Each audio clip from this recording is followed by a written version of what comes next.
Today, we're going to be taking a look at the SH Figuarts Berserk Guts Band of the Hawk version. Luckily, for those that don't know, the Tamashii Nation's Berserk line is probably the most hit-or-miss one possible. The first Guts sucks. I'm well aware of it. I've even heard he's possibly the worst figuart ever. From what I've heard people say, just the QC sucked on that thing really bad. Second one, he looks cool, but he's very clunky. And then, I know that is it Nosferatu Zod, I think, is also not super great, but there's a couple out there that aren't so good. But this Band of the Hawk Guts, luckily, is not one of them. Luckily.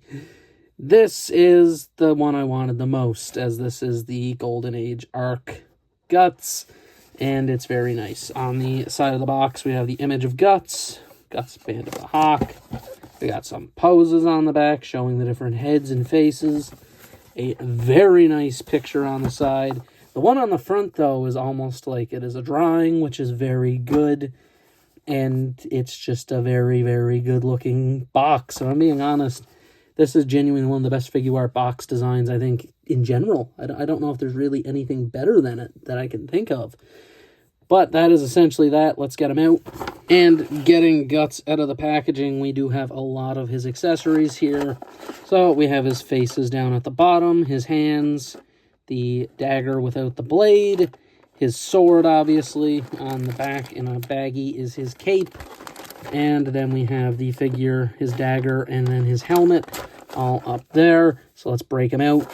And so getting Guts out of the packaging here, he looks fantastic. I love this look. This is... Now, I do like the Black Swordsman arc look.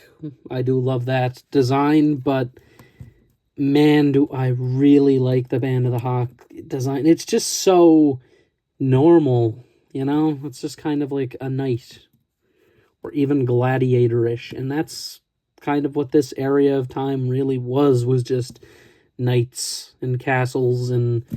with some demon stuff in there, but mostly knights and castles and stuff. So there's that whole thing. Again, I've not actually read the Berserk manga. I will admit that, though I do want to. I've only watched the 97 anime and then the remake of the movies, which was split into 13 episodes.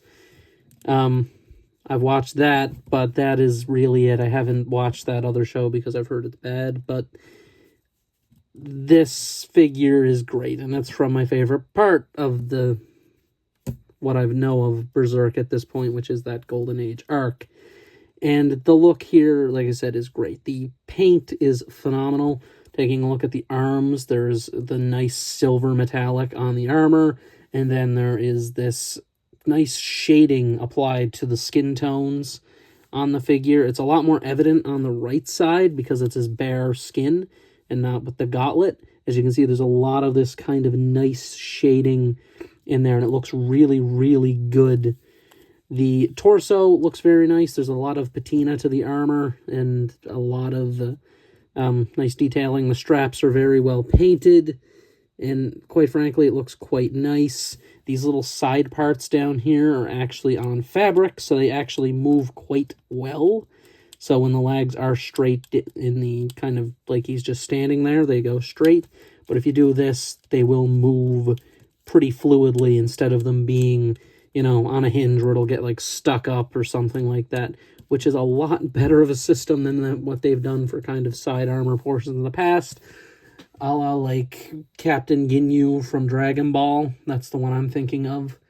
I think he's in, yeah, I think it is literally just him that I have that has the little side things that they unplug. It's kind of annoying. The legs look good. They are just pants in the long run of things. There's not really a lot of shading to them. The boots look nice. They do have some spurs on them, which is great. And again, just looks great. The face of the figure is very, very good. It's as accurate as you get. It even has Guts' very chopped hairline. Very chopped. Like, what is going on over here, Guts? What do you got like the strangest thing going? He really does. but it is accurate enough. It looks great, and again, has that bit of shading to it where it needs it, and it just looks great. He does have a absolute boatload of accessories, as we've already seen. Starting out, you do have the dagger, but this dagger on his hip is the faux one, which doesn't have the blade. Probably one of my least favorite things SH Figuarts does, because I feel like in a lot of cases they could just get away with putting the part into the sheath, but they don't. You do get this nice dagger, though. It is well painted with the silver paint, bit of gunmetal, and the white wrapping there, or kind of off-white wrapping, which would be correct. Again, looks good. It's the exact same hilt type part, but just with a kind of blade on it. And it's a much fatter blade than I would have thought, but not bad. We'll show it a little bit in pictures, I'm sure, but for the most part, pretty nice. And then we have his sword. I don't know the name of the sword, I'm sorry. This one definitely does have a name, though, I would guess. I know the other one does. And this is the kind of more shortened. It's not as broad of a sword. It's a long sword, but not a broad sword. The other one is very broad comparatively to this one. And it looks great. I always loved the kind of riveted look of the hilt. And then the end, the pommel. It's just super this was just made from a piece of metal and then sharpened. That's really what this is. It looks great, the nice silver paint, again, with the kind of off-white wrapping. It is starting to get a little marked up from the hands, though, because sliding it around, there is a lot of friction. It doesn't loosely sit in the hand. He does hold it very well, which is necessary because the hilt here is quite long. It is a very long hilt, and the two-handed pose is pretty well needed with it, so there is that. Though the one-handeds, of course, work because of how much friction there is. So that is good. And that does store on the back in the scabbard sheath, whatever you want to call it. And the one thing I've always loved about this design is this, because it hangs off the back like a devil tail. That is probably my favorite aspect of this Guts design, is that devil tail look that it sometimes has, and that is what is amazing. Now, before we get to faces and hands and everything, we also do have yet another accessory, which we're going to remove the sword for, because it's kind of iffy to use with the sword sometimes. And that is the cape. The cape is pretty easy to equip. You can unbutton it. I wouldn't recommend it. Just remove the head. You're going to remove it anyway. It's meant to be removed. There is an alternate headpiece with the helmet, so it would only make sense. The cape just slides over the neck, and then you just simply plug that on there again. And ta-da, you have Guts with his cape. Yes, it's folded up a little bit because it is quite large. It's also a little too bunched up at the top, I know. I've been trying to fix it over time, but I think I bunched it a little too much. But otherwise, it is a very nice, and it is soft goods, as you've seen. So that is nice. It has the bendy wire. It can do what you need. And again, there is a lot more to this cape than what I'm showing. This is the full cape that you're getting, so it is quite the piece. I wouldn't do this, the full thing. I'm not really a fan of it. It's too much. But of course, like I just showed, you can just fold the access that you don't want around the back like so, and then just kind of get a much smaller profile with the cape because of the bendy wire, which is great. Though if you do want to put the sword back there, you do have to move the cape off to the side, as it will not function with the sword. It just won't. It covers over it, and it honestly causes kind of... I don't really like the bulge it causes there. It's not really great, but what are you going to do? But that pretty well concludes that, so let's just get into the accessories that are hands and faces. So to start out our hands here, we do have a couple of parts. The instant resting hands, they're very nice to get, and they're out of the box, which is very nice instead of it being the typical fisted hands. but it is nice, and they are very much different. The left does have the armored gauntlet, where the right doesn't. The arm just decided to pop off, which is ball jointed, weirdly enough, at that point. But they do look good. All of the hands have for the right, the wrapping, and then for the left, the armor plating. The next hands up here are the gripping hands, which do look good, although one of mine, as you can kind of see here, has a bit of a stress mark. That is mostly from trying to get it on, because one issue this guy kind of has is the ball joints are much, much larger than the socket size, which is a little scary at first. And it shows up a lot on this hand because it's just where it's the brown plastic, it's a lot more noticeable than the white. So there is that, and also I believe it is sculpted in the brown plastic and not painted, whereas this one is sculpted in the flesh tone and then just kind of is painted white. So there is that. So the next two hands I'm just going to show at the same time because they're really similar. One is the fisted hand, which of course does have the other variation for the left, which is just standard fisted, while the other one comes with is, of course, the sword-holding hands. So the fisted, we're just going to rip that off and put on the old sword-holder hand here. Because it'd be wrong not to. You see, it takes a pretty good amount of effort to get that on there. Just because these are not rubbery hands. They're very much a harder plastic hand, which is really causing the issue. So with these hands, you can, of course, hold the dagger, which you just insert into the hand. There's no kind of removable part to it. You just simply slide that in there, and it goes.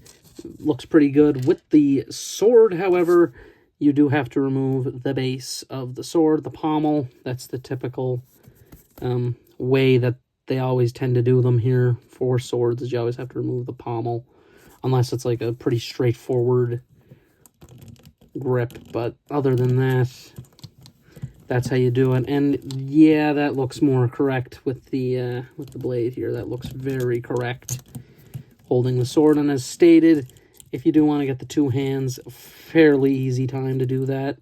Though I think this is the wrong way of doing it. I'm not sure. I always think the left should go towards the top, but you can, of course, do that and get the double hand going, and that looks pretty great. I mean, what else are you supposed to do with them, honestly? I feel like the two-handed on the sword, it just seems proper, and you can do a lot of good posing with it, so you can actually get the motions that you need out of it to get into like a swinging pose or a slash or whatever you need. So that is very, very good. And then to obviously just remove it here for a minute here while we talk about faces and everything, we will do that. And ta-da! The sword is now whole again. Anyway, now to just talk about faces. We've already kind of seen the main primary face here, which is his more neutral look. Looks quite good. Nothing really to complain about. Again, the shading, really great on it. Not really any issues. We then have two alternate faces for this head sculpt, while there's another two for the helmeted head. The second face here is more of a sly smirk for Guts. Very nice. Again, same thing. Nice shading. Very good. And it's not super different, but at least it's semi-happy-ish expression comparatively.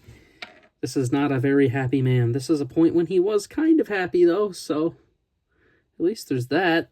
And he's no longer happy. He's now a very angry guy. Stupidly angry, in fact. This is probably the most angry-looking, yelling face I've seen on an SH figure art. What an angry-looking guy.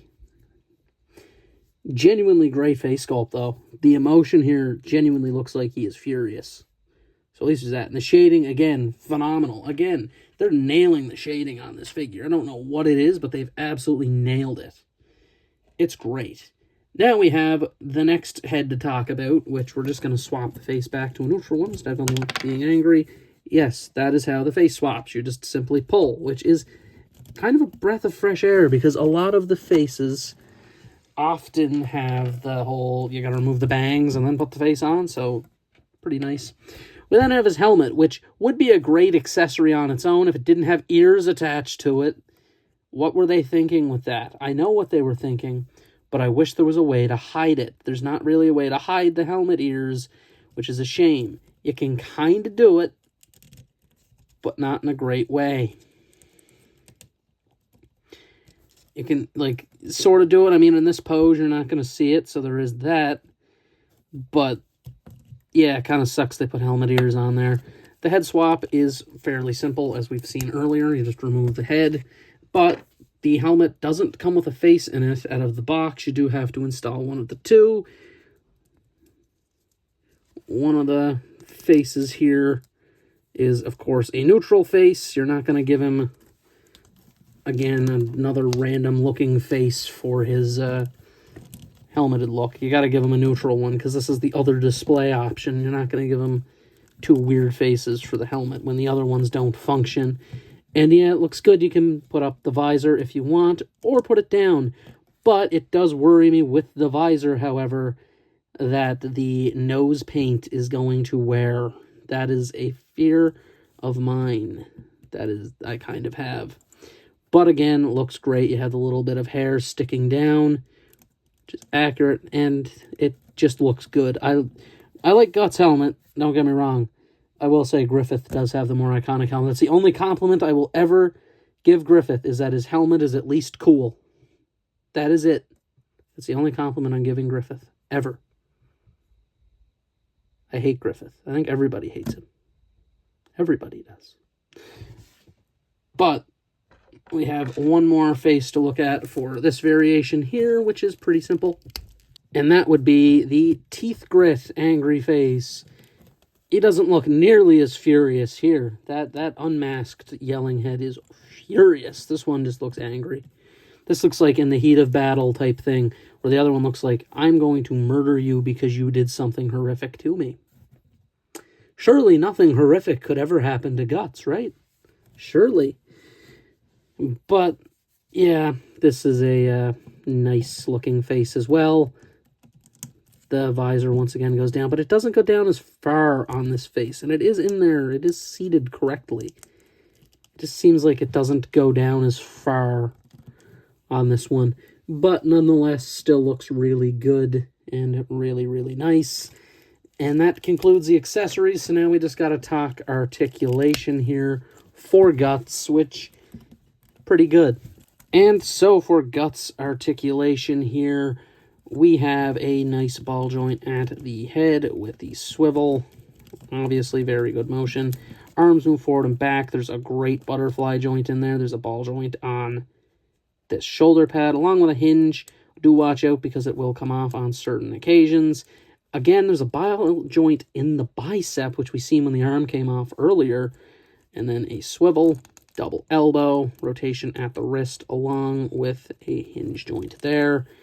And then we have at the kind of thing, I'm not sure if there's another joint in there, or if that's just a loose part. I think it is just a loose part, which allows for more motion, which is pretty great. The torso is a little more limited because of the armor. It's not super soft or anything. It's a little bit soft, but you're not going to get too much of an ab crunch. You get a bit of one, and you get a bit of back as well, which isn't bad. You do obviously get a rotation as well. Then there's another one down here. Forward kick, back kick, outward, swivel at the thigh, knee joint. It is a double knee joint. Not really anything at the boot for a swivel, but actually there is. It's a little bit lower than you'd expect. It's under this little cuff, which is nice. So there's a bit of a joint there.